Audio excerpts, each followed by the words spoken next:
Maria, passt du auf Johannes auf? Ja, warte kurz.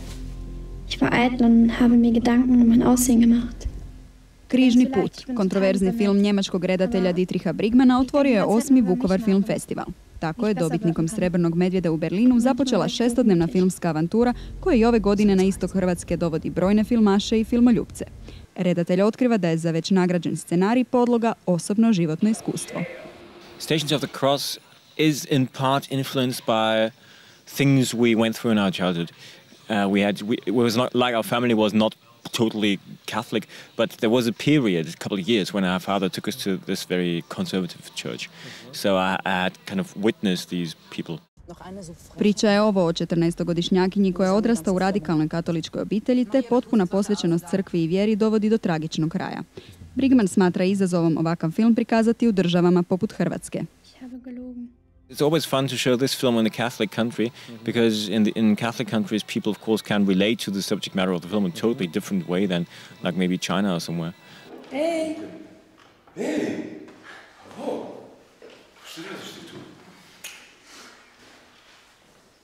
Oprostite da vas upoznam, Petra, moja supruga, Mila, naša nova... Na otvorenju festivala prikazan je i kratkometražni film Zajedno, redateljice Jasne Nanut, bivše novinarke i televizijske voditeljice. Ovaj film je nastao tako što sam jedan dan shvatila da poznajem više bračnih drugova koji su razvedeni nego onih koji su još uvijek u braku. I onda sam odlučila pozabaviti se s tom temom.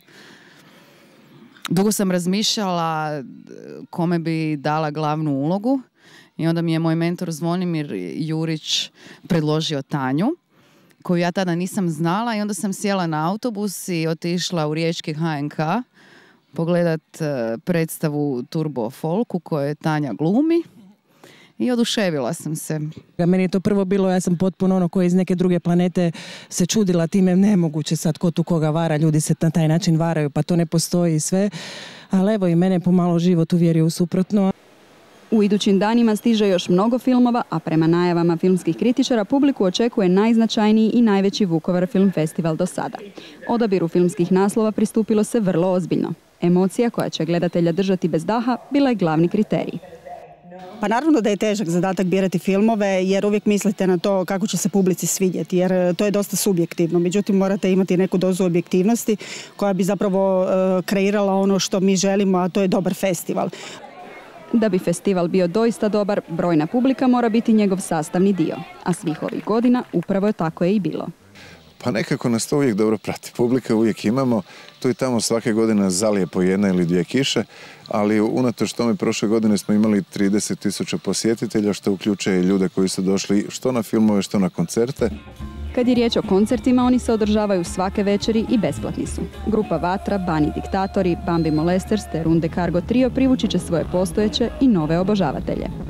Očekujemo super zabavu jer će terasa raditi do jutarnjih sati, odnosno do 3 ujutro, imamo dozvolu od grada. Očekujemo super odaziv, bit će jako puno ljudi, odlična atmosfera uz Disco Bajagi, Marijana Bana, Darka Rundeka, Vatru i DJs Papaje, naravno. 81 film u 6 dana na 7 lokacija znači samo jedno. Vukovar Film Festival svake godine donosi nešto novo i svježe, a neke će privući i proslavljena hollywoodska imena. Tu imamo novi film Woody Allena, Čarolija na mjesečini, koji prikazujemo u utorak. Zadnjeg dana prikazujemo vrlo zanimljiv film The Giver Filipa Noysa, davatelj u našem prijevodu, sa Jeff Bridgesom, Meryl Streep u naslovnim ulogama.